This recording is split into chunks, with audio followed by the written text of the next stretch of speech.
Welcome to Grace Among Us, the podcast where we unearth the many faces and places of grace and share stories of the power of grace in our human lives.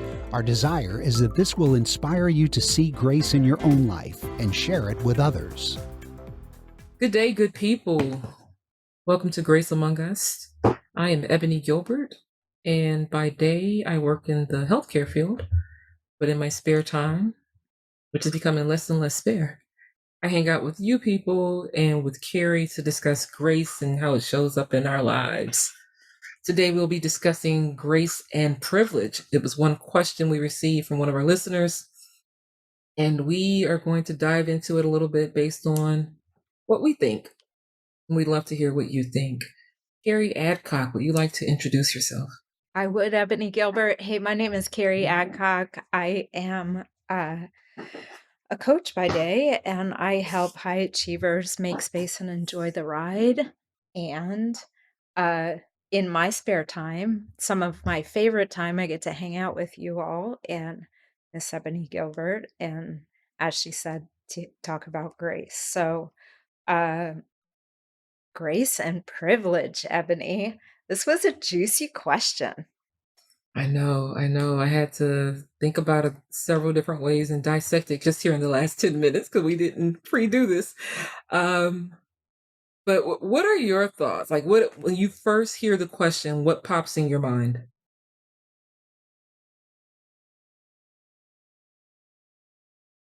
Well, to be honest, what pops into my mind is they have nothing to do with each other. Ah, That's the first thing that popped in. However, I don't know that to be true. You hmm. know, when I think of grace, it's like this big, beautiful quilted blanket that kind of covers everybody all the time. And uh, in general, these days, privilege is a pretty charged word. Mm-hmm.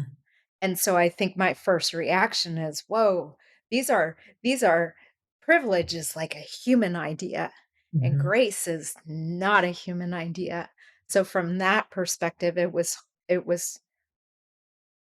again, that's my first reaction. I tend to agree with you. I really do, because when I think about privilege, I think about favor, favorites, position, hierarchy, and one group having something that another group does not have. Mm.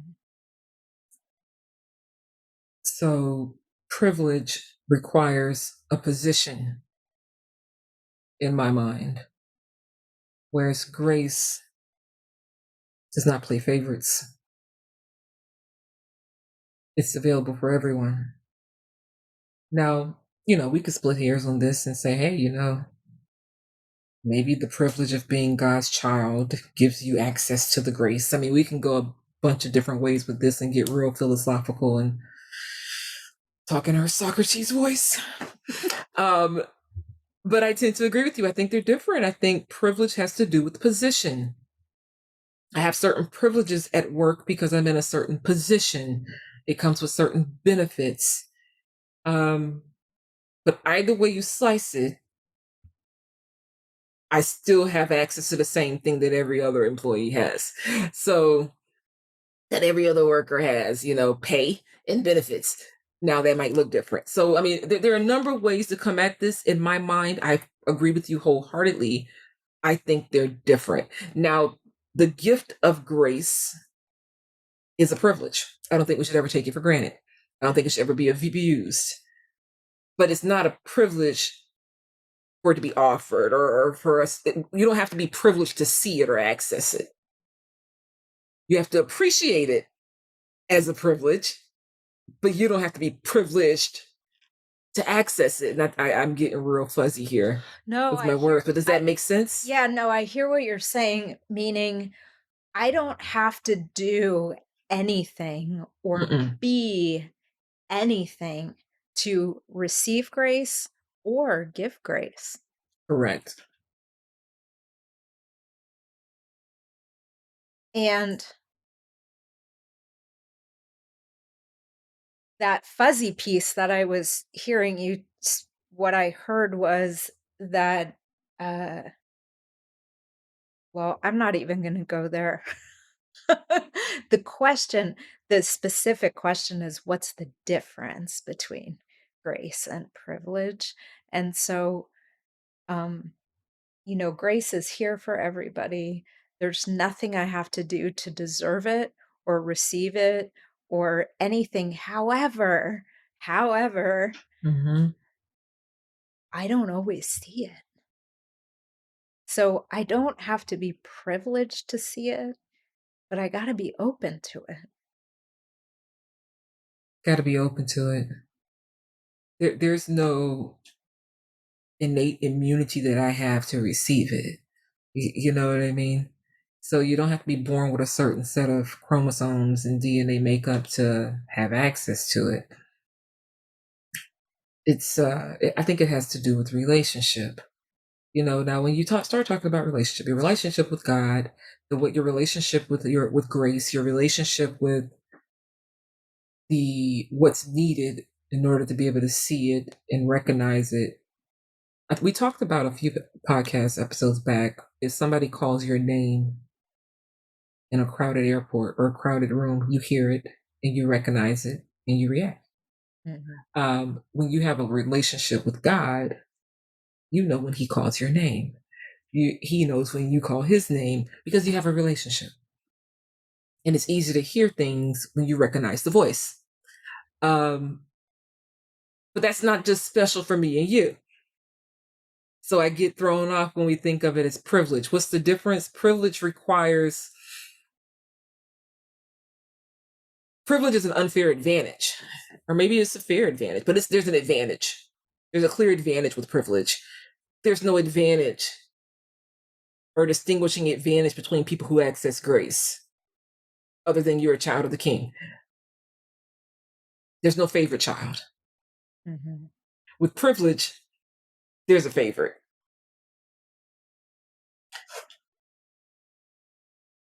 I'm going to pause there just so I can think about what I just said. Yeah. Chew on that.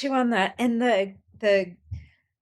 idea of there are no favorites with grace is that if I'm receiving grace about something, you can receive the same or more at the same. There's no limit. He's not going to run out. There's not a pie and I take a piece and right. you take a piece and everybody else scrambles for the other pieces.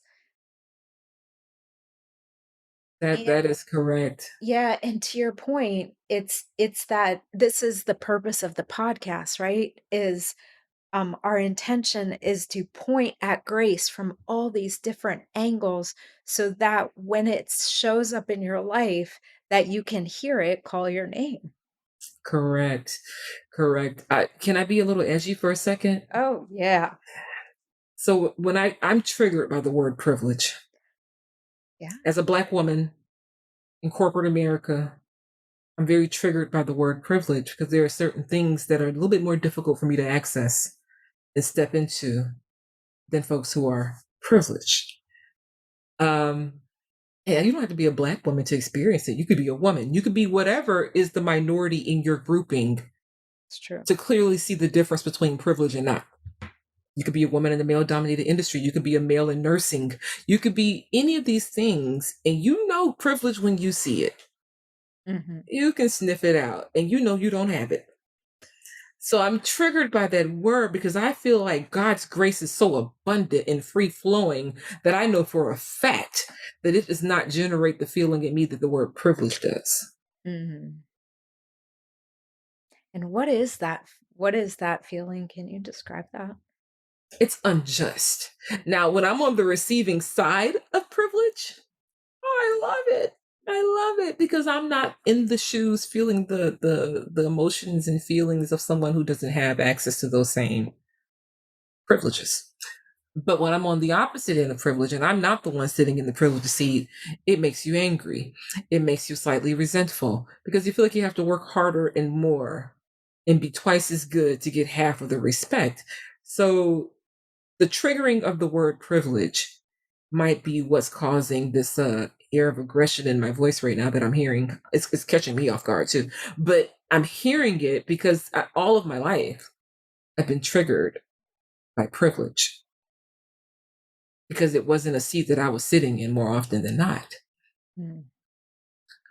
Now time changes, things change, things develop and evolve, and I feel incredibly privileged to be sitting here on this podcast talking about grace. There's certainly some privileges in life that have graced me. But I see them so different. So different. I've had grace my whole life. The closer I get to God, the more I see it, the more I hear it, the more I want to give it, the more I want to be in a position to translate it and do cool things with it. So just on a very elementary core level, grace, the word itself, grace does not make me feel the way privilege makes me feel. I hear that. Let me ask you a question, because first of all, thank you for being edgy. Please don't ever not be edgy. Like that's the point. As you were talking about privilege and being privileged and things evolving, uh, do you think there's any correlation or connection to, as you are closer to grace and see it more at work in your life, does it shift the feelings or the power of privilege for you? It does, because grace is the buffer. Mm. Because someone's privilege might get them the promotion quicker, but grace is going to put me where I need to be every single time. Grace gives me the comfort, the insulation, the warm blanket to say, it's okay, because if you didn't get that, there's something greater coming. And I'm going to put you somewhere that maybe you don't deserve, and you're going to see some privilege somewhere. Grace is the head start, even when it feels like you're behind. It's the hope. It gives me faith. It protects my mind when I feel like everything is falling apart and I can't get ahead because I don't have that privilege. So yes, grace provides a boldness in the face of privilege. Absolutely. Yeah, I hear that. I do. I love that you called it a buffer. And Mm-hmm. it's almost like grace doesn't play by the rules. Mm-mm. It doesn't play by humanity's rules. It's Mm-mm. way bigger. It, just like you said, okay, you're not getting this because I got something better for you. Mm-hmm. And it's probably going to look different. It's not going to have the packaging that you thought it was. It's not this linear motion. Mm-hmm. It's, it can run circles around privilege.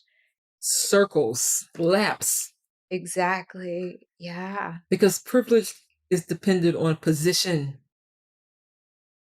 You can fall out of that position. You can fall out of that lineage of authority or whatever it might be. Grace doesn't require that. Mm-mm. It's way cooler. It's much better. It goes without saying, which would you rather have, grace or privilege? If you had to pick one, Grace, please. I'll take grace. Grace for one, grace for two. Yeah, grace. Yeah, I'll take the grace. I'll take the grace. Absolutely. Absolutely. Um, privilege is, there's all kinds of privilege, and some of that privilege is, I don't know if systemic is the right word, or just far reaching or very abrupt, very unfair. And it's it's it's limited. It's not everlasting. Mm-hmm. It's not, it's like building a house on sand, Mm-hmm. right? It's ever changing. It depends on where you are. Because what's privilege in America is not the same privilege as it is in South America. Absolutely. It's there's too many dependencies. It's fleeting. That's the Mm-hmm. word I was looking for. Mm-hmm. Grace is not fleeting. It's not going anywhere. And that to me, that's pretty comforting. Yes. Pretty doggone comforting. As you said, Ebony, we do not pre-plan these podcasts. We essentially come together, look at the question, and pretty much hit record. However, today we did Google privilege, Yes. and one of the pieces of the definition was favor. Hmm. So, do we want to talk about favor? We can. I came up in the missionary Baptist church, and you often heard three words discussed at the same time: grace, mercy, and favor. And they were just kind of a triple threat, you know? Grace is the goodness of God that just falls upon you. Mercy has to do with justice and what you deserve versus what you don't deserve. And favor in this particular conversation will probably be likened to privilege. When God does something extra special, a cherry on top, just for you, just because He loves you. Um, Do you have an example of that? a favor, Mhm.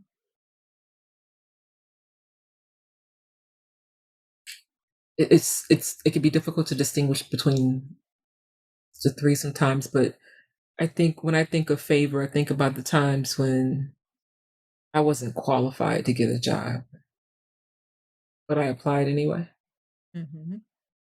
And for some reason, God favored me. And I didn't have to lie. I didn't have to pretend to be nobody else. Now, you could easily say that was grace too. Hey, it was. Because grace and privilege can show up together. They can show up together. Um, they're not, living in separate houses on separate sides of the street necessarily. But in those situations, that's happened for me, Carrie, multiple times where I went to apply for a job. It wasn't even a job I thought I was going to get, but hey, in the middle of me applying for 10 other ones, why not apply for this one? And then all of a sudden, I'm sitting across from this person interviewing me and I get the job. And they tell me during the interview, I'm going to hire you. That's pure favor. I didn't deserve it. I wasn't qualified. God just smiled on me in that moment and I took it. Thank you, Jesus.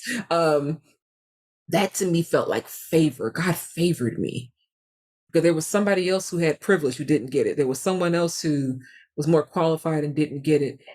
And he has their story ironed out for them. I'm not boasting on getting something at the sake of or at the expense of someone else's loss. It's not what I'm saying at all. But I knew in those moments that I didn't deserve it. I knew that. Um, that's what comes to my mind when I think of favor. Those are the times when I've said to myself, man, that was some favor. That was absolute favor because I got something that I did not deserve. Now, if I did something bad and I didn't get what I deserve as a punishment or something punitive, that would be mercy Interesting. because God showed me mercy and did not punish me or rebuke me in the way that I deserve for my ill doings. So favor and mercy in my mind, based on my upbringing, have to do with your actions. Mm. Getting what you do deserve or what you don't deserve. Mhm. Whereas favor, not excuse me, wrong. As in grace has nothing to do with who you are. Nothing at all to do with your actions. Yeah. It's not geographical. It's not based on position. It's not based on location. It's None of that it's not conditional. at all. At all. Yeah. I hear that. I love that. So truth be told to everybody out there, uh, I did not grow up with the idea of favor. We didn't talk about favor in my upbringing, right? In Hmm. I was brought up Lutheran. So it just wasn't something that was spoken about. So it's it's not a learned concept for me or it's not experiential. We've had some conversations about it Hmm. over the last couple weeks. And so as you speak about favor and I appreciate uh the picture and the example. Um and I can totally relate when I put myself in a place that logically I shouldn't be in. or I'm not prepared, or I Mhm. don't have enough of something to be there, and then I get to be there, that that favor of, Mhm. like, well, God's decided, hey, this is where you need to be, or where you're going to be. It's almost like that favor is like a little growth spurt. It's Mhm. like, hey, I'm going to kick you up a notch right here. Mhm. Yep. Yeah. Now, I'm speaking on how I learned things 30 years ago. Mhm. So it's just kind of embedded in me. This is not the gospel according to Ebony. I could be right, wrong, or indifferent. This is just based on my, beliefs that I've grown up with. I'd love to hear comments from others on your interpretation of it and what it means to you. But that's the way I grew up believing it. Absolutely. And I love to hear it when it's a new concept for me, and I think this is a lot like the conversation about grace, is if you paint me a picture, then I can take that picture and I can go apply it in my life, and Hmm. then I can see what it means for me, which was the reflection of currently today, subject to change. It means that God's put me through a growth spurt and that I'm Hmm. privileged to be in that growth spurt. Right. Yeah, Right. yeah. Yeah, at the end of the day, Carrie, I don't think God's going to get mad at us for using the wrong word. I don't think so. I don't think so. Because I think with each of those words, if your heart is aligned and you operate from a place of gratitude, pure gratitude, I'm just thankful. Whether it's for the favor, for the mercy, for the grace, for the privilege, whatever it is, I know at the end of the day, I ain't deserve none of that. I am not that great. So I'm just thankful. And I would hope that no one gets so caught up on the word itself. Words are important, no doubt. But get so caught up on the word that you forget to just be grateful and humble and accept the free gifts that he gives us. Yeah. I can't give you privilege, No, you cannot. I can't give it to you either. but I can show you grace. Amen. Yeah. That makes it a little special. Yeah. Yeah. Yep. So I'm sticking somewhat with my first reaction that they have very little to do with each other. That grace is like beyond all condition, beyond all human constructs, Hmm. and privilege, it may play in both realms based on how we use it these days. But Right. I certainly like my new understanding of favor. So I appreciate that. For what it's worth. It's worth a lot. Oh, good. Did we answer the question? I think we answered it best we could. I think so. I think so. Emily, thank you for the question. I'd love to hear your feedback. And everybody else here, um, we always love to hear. If you have a question about grace, please let us know because we'd love to feature it and have a chat about it. And anything else, Ebony? No, depending on what Emily's feedback is, I'd love for her to join us maybe and talk about it. Yeah, Perhaps she can enlighten us. yeah, I like that. Let's see. All right. So for now, thank you all and grace out. Thank you so much for joining us. If you enjoyed this episode, please let us know. We love to hear from you and share it with a friend. Also, please be sure to subscribe so you're notified when a new episode is posted. We hope you're leaving with another pointer to grace, a new perspective that will light it up in your own life. Until next time, be well, be bold, be kind to yourself, and be on the lookout.